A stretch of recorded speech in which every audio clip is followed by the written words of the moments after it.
आपको अपडेट करेंगे। लाहौर हाईकोर्ट के बाहर एहतजाज करने वाले पीटीआई कारकुनान को पुलिस ने गिरफ्तार करना शुरू कर दिया है। मजीद जानते हैं डॉन न्यूज के नुमाइंदे वसीम रियाज से। जी वसीम, बताइएगा अब तक कितने कारकुनान गिरफ्तार किए गए हैं पुलिस की जानिब से?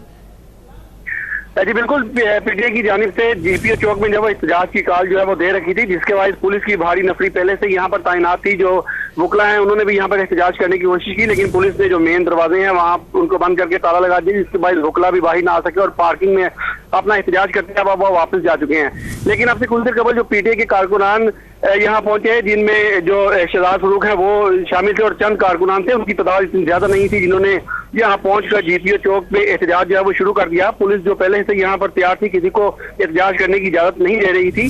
जैसे ही उन्होंने यहाँ पर आकर एहतजाज शुरू किया तो एसपी सिविल लाइन और एसपी डॉल्फिन दोनों ने फौरी तौर पर जो यहाँ पर दीगर एहलकार खड़े थे उनको हिदायत थी कि फौरी इनको गिरफ्तार किया जाए। प्रिजनर वैन भी यहाँ पर मौजूद थी।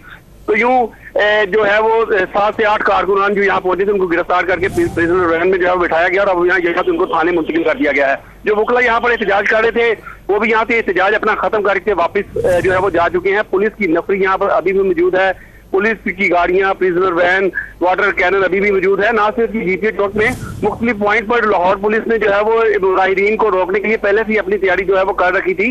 जीपीओ के अलावा फैसल चौक पंजाब असेंबली के सामने जमान पार्क, लिबर्टी, मुस्लिम टून मोड़ और दीगर मुकामात पर पुलिस की भारी नफरी जो है वो इस टाइम मौजूद है। किसी भी कारकुन को यहाँ पर आने नहीं दिया जा रहा। पुलिस का कहना है कि कोई भी यहाँ पर एहतजाज करने के लिए आया तो उनको गिरफ्तार कर लिया जाएगा।